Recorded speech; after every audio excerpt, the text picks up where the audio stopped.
Mashrak news के नाज़रीन आदाब। दिन भर की अहम खबरें। 50 लाख मरकजी मुलाजिमीन को हुकूमत का दिवाली तोहफा, 5% महंगाई भत्ता में इजाफा। इल्तिजा मुफ्ती का चौंकाने वाला ट्वीट।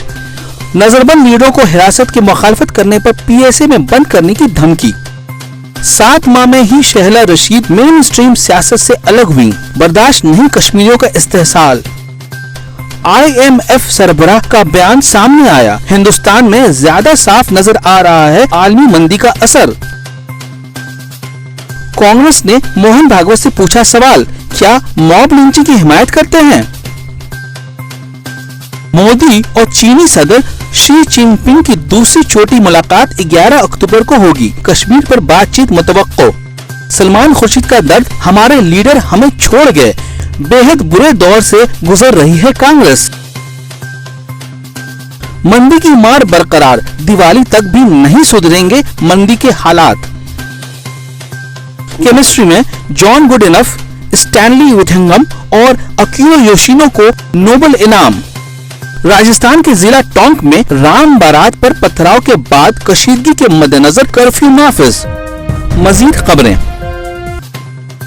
जम्मू कश्मीर की साबिक वजीर आला और PDP की सरबराह महबूबा मुफ्ती की बेटी इल्तिजा मुफ्ती ने अपनी मां के ट्विटर हैंडल से चौंकाने वाले बयान देते कहा है, कश्मीर की जेलों में बंद लीडरों को धमकी दी जा रही है कि अगर उन्होंने अपनी नजरबंदी को अदालत में चैलेंज किया तो उनके खिलाफ सख्त PSA लगाया जाएगा और 2 साल तक समाअत नहीं होगी। वाज़ेह हो कि इस बारे में अहम बात ये भी है कि नजरबंदी के खिलाफ अभी तक किसी लीडरों ने अदालत का रुख नहीं किया है। सिर्फ साबिक IAS शाह फैसल ने सुप्रीम कोर्ट में अर्जी दायर की थी, मगर बाद में इस अर्जी को वापस ले लिया गया है।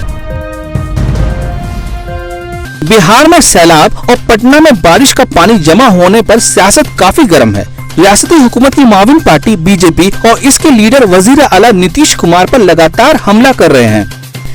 इसी दरमियान RJD ने भी हुकूमत पर सख्त तनकीद की है। पार्टी लीडर तेजस्वी यादव ने ट्वीट करके कहा कि NDA ने बिहार को सर्कस बना दिया है। हुक्मरान जमात के लोग अपनी नाकामी छुपाने के लिए कुत्ते बिल्ली की तरह झगड़ रहे हैं। क्या उन्हें किसी घोटाले का डर है, जो इतनी लानत मलामत होने के बावजूद भी नीतीश की अखलाकी जिम्मेदारी बेदार नहीं हुई है और वो उल्टे ही कुर्सी के लालच में अखलाक बेच कर तारीफ कर रहे हैं। इससे कबल तेजस्वी ने ट्वीट किया था कि रावण को नजर आतिश किए जाने के प्रोग्राम में BJP का कोई लीडर शामिल नहीं हुआ। ऐसा लगता है नीतीश बेसहारा मैदान में खड़े हैं और BJP के लोग इनसे दूर भाग रहे हैं।